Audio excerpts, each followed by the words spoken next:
দাদা, হুম। চিন্তায় কেন? আর কইও না, এত কষ্ট করে পাট বুনিলাম, দেখো কি অবস্থা। আহারে পাট, তুই তাড়াতাড়ি বড় হ, তোরে অনেক কাজে লাগবে। তোরে বেচে আমি অনেক টাকা রোজগার করব, সেই আশা নিয়েই পাট লাগিয়েছিলাম। দেখো পাটের কি অবস্থা, আমি তো শেষ।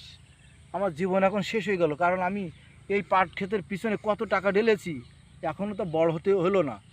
এটা নিয়ে অনেক টেনশন আছে, আমার কিছু সাজেশন দাও না, আমি কি করবো এখন। দাদা, হুম। চিন্তায় কেন? আর কইও না, এত কষ্ট করে পাট বুনিলাম, দেখো কি অবস্থা।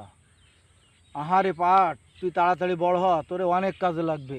তোরে বেচে আমি অনেক টাকা রোজগার করব, সেই আশা নিয়েই পাট লাগিয়েছিলাম। দেখো পাটের কি অবস্থা, আমি তো শেষ। আমার জীবন এখন শেষ হয়ে গেল, কারণ আমি এই পাট ক্ষেতের পিছনে কত টাকা ঢেলেছি, এখনও তো বড় হতে হলো না। এটা নিয়ে অনেক টেনশন আছে, আমার কিছু সাজেশন দাও না, আমি কি করবো এখন।